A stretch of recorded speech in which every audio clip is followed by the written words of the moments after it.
Hey everybody, I'm Rosalind, your friendly neighborhood landlord. Don't worry, I won't bite. Hey everybody, I'm Rosalind Resnick, the host of Your Friendly Neighborhood Landlord, the podcast where landlords and tenants talk about issues, break down barriers, and hopefully find some peace in this crazy world of ours. You'll learn how to find a landlord you can trust, how to save money on brokers' commissions, how to get your landlord's attention, and so much more. Welcome to the show. Last week we spoke about the Big E eviction and what tenants can do when they're a day late and $1 short on their monthly rent. Today we're going to be talking about New York's good cause eviction law and other rent regulation laws nationwide that seek to keep rents low but often result in housing shortages and preventing landlords from renovating their buildings. Our guest today is New York real estate broker James Nelson, longtime friend of mine and of the show, principal and head of Tri-State Investment Sales at Avison Young. James, welcome. I really appreciate you coming on. Thank you so much, Rosalind, for having me, and love the show. Such an important topic, and I'm so glad that you're covering it. I've enjoyed listening to it. And lastly, always wonderful to collaborate with a fellow podcast host. I can't wait to have you on my show. Exactly. I'm looking forward to it. So, James, let me ask you a question because good cause eviction, in the beginning, I didn't know what that was. And I've been a landlord for 23 years in New York now. But from what I understand, and you know a lot more about this than I do, but with good cause eviction, it has nothing to do with tenants not paying rent, right? So like a tenant could be like a tenant in good standing, paying rent, treating the apartment like gold, living there for like 5 years, 10 years, however long, in a free market building that isn't even rent stabilized. But before good cause eviction took effect in New York just recently, a landlord, if he wanted to, depending on the market, like for example, COVID, landlords took a big hit, 25% on some apartments. But then when the market bounced back and people started streaming back into the city, all of a sudden there were some landlords, not me, but there were some landlords who took advantage of an opportunity and then they raised their rents back by 20 or 25%. And obviously that was a shock to the system of a lot of tenants. So to me, I guess what I'm saying is good cause eviction, from what I understand, that's New York City's way of trying to solve that problem and make things easier for the tenants. So could you tell our listeners a little more about that? Absolutely. And let me just take a step back first just to define what the New York City housing market is, and then we can kind of dig into the implications of good cause. So in New York City, there are roughly 2.3 million rental units, okay? Now, 960,000 of those units are covered under rent stabilization, okay? And as you know very well, and maybe not your audience, in 2019, there was the Housing Stabilization Tenant Protection Act, okay? Because before 2019, you could decontrol those units, right? And they could become fair market if they vacated it and you did the proper amount of work. Okay. So the HSTPA in 2019 changed that. So we've got, those units now are frozen, if you will, in rent stabilization. Okay. So then the question becomes, well, okay, what happens with the balance of these fair market units, right? And there's been no doubt a big increase in rents here in New York. A lot of that is really driven by, we have a housing crisis. The vacancy rate has been reported as low as 1.4%. And so you had a situation where, you have this housing stock of 2.3 million rental units. The DHCR, Department of Housing and Community Renewal, which is the governing body by New York State on these stabilized units, they basically froze those units. So if you're the lucky recipient of a rent stabilized apartment, very unlikely that you're going to just turn it over. Most of those tenants, stay put. So that puts enormous pressure on the remaining of the fair market units. New York City has said that we need at least 500,000 new housing units to keep up with supply. The real estate board in New York, their figure is 530,000. So again, we're in a housing crisis. We've got vacancy rates at below 2%, really happening at the state level. So this is really Albany, although, many of elected officials in the city council here in New York also wanted to, even though it wasn't, they don't control New York City housing, they still wanted to kind of weigh in on this as well, because if you're looking to get support, again, there's over 2 million tenants in New York, and again, that's once you figure there's 2.5 people per apartment on average, that's a lot of voters, right? So if you want to get elected, a good way to do that is to say, I'm going to freeze your rents. So we could talk later about what that actually does to the housing stock. I believe it actually has the adverse effect, but there was a lot of pressure. And so what happened was, what was proposed, and this was after 2019, is good cause eviction. Okay. And what this means is that you can't just, not even evict, but you can't vacate a tenant without good cause. You'd have to have a reason for that tenant to vacate. Obviously, non-payment is probably at the top of that list. But otherwise, you can't just ask someone to leave. Once they're in, they have a statutory right now to that apartment in New York, whether they're regulated or fair market. And there was a lot of back and forth on what this cap would look like. And at one point, they were saying it was going to be CPI plus 1.5%. So CPI has been around 3%. They're going to cap at 4.5%. Ultimately, where they landed is CPI plus 5%, okay, which was really modeled after California. That's exactly what California has. So call it an 8.5% increase. So, today, if you have a quote unquote market rate apartment and your lease is coming up, you cannot raise the rent more than 8.5% without having good cause. Okay. Now there are exceptions, and I know you certainly, because you own and operate apartment buildings in very desirable neighborhoods, and you do incredible renovations, and your apartments are well above the rental threshold. So there are some exceptions for rents that are already achieving luxury rates. There's also an exemption for those buildings that were built more than since 2009. But the majority of apartments out there are now subject to this.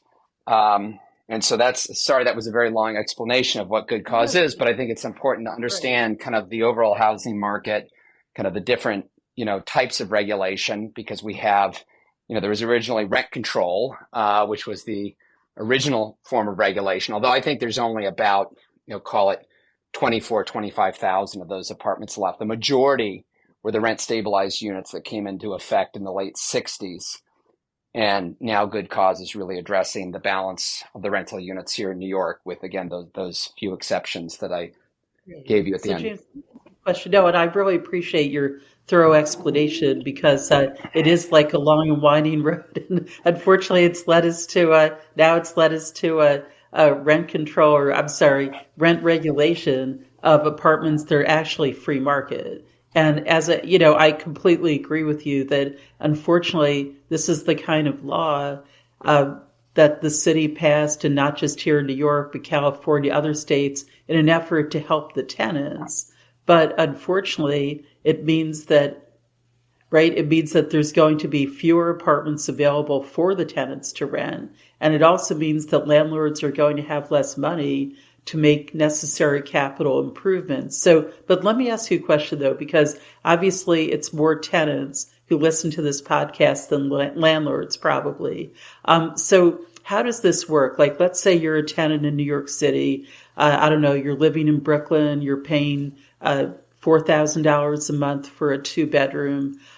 So when your lease comes up for renewal, so does the landlord, how does this work? I mean, so now from what I understand, your landlord cannot raise your rent by more than 5% plus the CPI.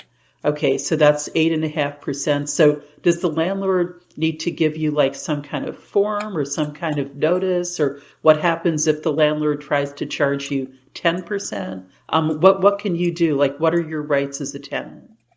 Yeah, so this is where it's not in the same category as rent stabilization, where you have to actually file all of your rents with the DHCR. Okay, but you do, as the tenants do need to be informed that their unit is covered by good cause, or they need to explain why it's exempt, and then they need to provide justification for the rent increases if the unit is covered by good cause.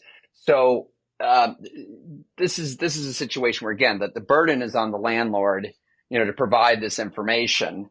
But it's not, there's not that same checks and balances system that you see with rent stabilization, where you have to register the rent, you have to show the registered rent, and file it, right? It's really for the tenant then to say, well, I was overcharged.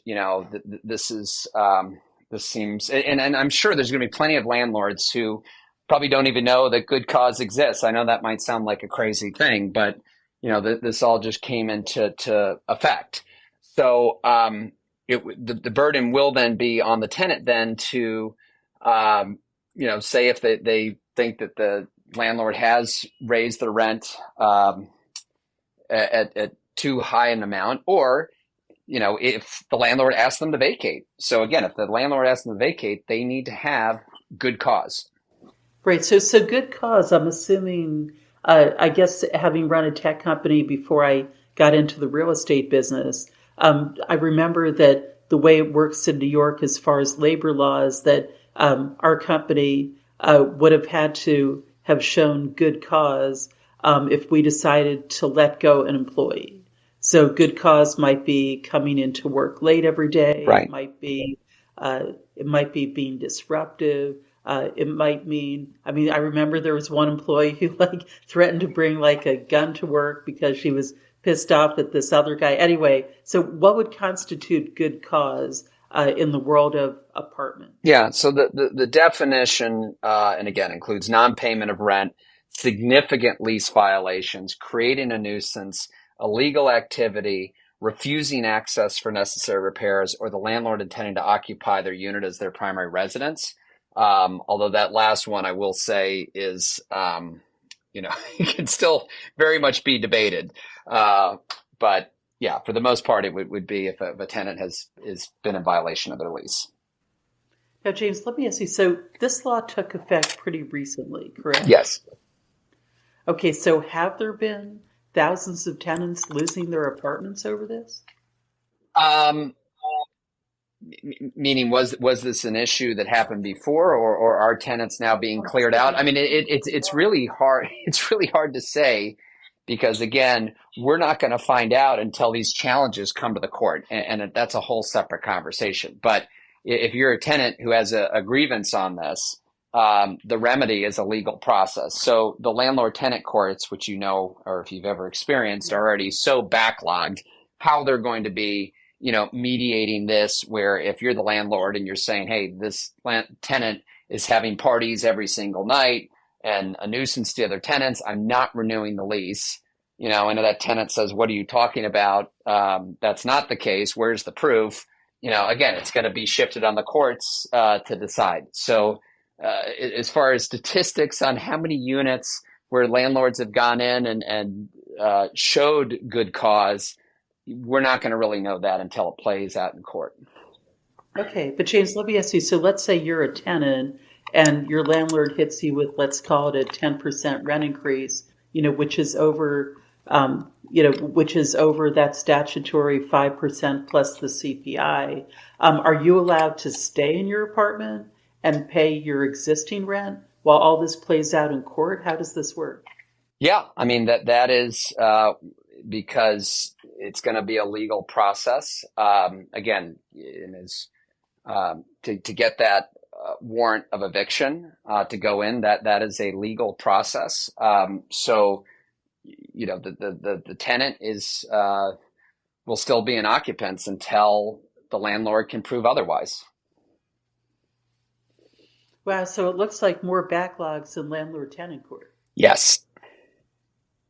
But James, it's funny because, like in my case, as I said, I've been doing this for 23 years and I have six beautiful townhouses in the West Village. And, my tenants, actually, these days, my tenants all seem to be 25-year-old bankers and some of them living together with their friends from college. So typically, thank God I've never actually had to evict anybody. But I guess what I'm saying is, like, in my case, like, I've always kept rent increases relatively moderate, especially like, sure, if there's a vacancy, I'll raise the rent if I can. But in terms of my tenants who are existing tenants who are actually living there, I'm going to put through like usually 3 to 5% increases, which are pretty moderate, simply because I want them to stay.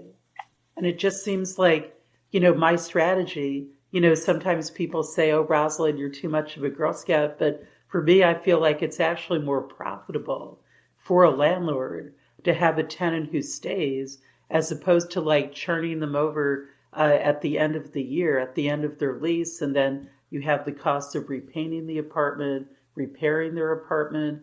So it seems to me like, a landlord would do everything possible to try to get that tenant to stay unless he was really, really creating a nuisance. Yeah, I mean, I think where the issues come up is if, let's say, you buy an apartment building, and again, under 10 units are exempt as well. But let's say you're buying an apartment building with 12 units, and they're all fair market, okay? But the landlord hasn't done any significant renovations. Let's say the apartments right now are renting for $2,500 a month, and you think the market rent is $5,000 a month. So now you're buying an asset where these tenants now effectively have rent regulation and protection, where even though the market is double what they're paying, you're going to have to basically wait them out. You're going to have to wait for them to vacate. So that's obviously makes the asset a lot less valuable because you can't achieve market rate rentals. And that would be a situation where, really the landlord, the buyer in that situation would be at a disadvantage. And just to add to that, also, even if it's the current owner who says, okay, well, it's time to renovate, and I'd like to do renovations to my building, these individual units, but obviously I can't get in there to renovate the apartments to do it until I can get them, get the Right. building vacant. Right. So it's just, and again, I've got to be careful not to jump on my soapbox for this issue, but, um, you know, these changes in really 2019, that HSTPA, where basically the DHCR changed the rules, where suddenly, it used to be you could buy these regulated buildings. Once they vacated, you could do the work, decontrol them. You were able to actually recoup, all of your renovation costs, and then reach a fair market rent. What it did was it really incentivized investors to come in and put money into buildings and invest in New York housing. And now what's happened is completely the opposite, where you've frozen 1 million units in time. So guess what? Landlords aren't putting money into their buildings. There's actually somewhere between 40 to 50,000 apartments vacant in New York right now, which is crazy. But when you have a rent stabilized unit vacant, they only give you credit for $15,000 of renovation cost. And so you could only raise or stabilize rent $84 a month. So, I mean, you know how expensive it is to renovate an apartment. Yes, You exactly. can't do anything for 15,000 a month. I So, know. I used to have a rent stabilized building in Brooklyn, and I actually, there was one vacant unit when I bought it, and the former owners had relocated her to another building. She had legally surrendered it. I put $135,000 into that unit, renovated it. It looked like a palace. And in today's world, like, yeah, that would have been crazy. yeah, so so the apartments just sit vacant, and the more vacancy, and that just those are more units that could be in the system. And what we have, again, and going back to one of the first things I said, we have a supply issue, right? So if we're short 500,000 units, right, that's what's making the fair market rent so high. you don't need to cap those rents. What you need to do is supply more housing, right? I mean, COVID was a very, what better example? COVID hits, a third of the tenants in New York move out of the city. That's a rough approximation. And what happens? Rents fall dramatically. So when you have tons of vacancy, guess what happens? Rents go down.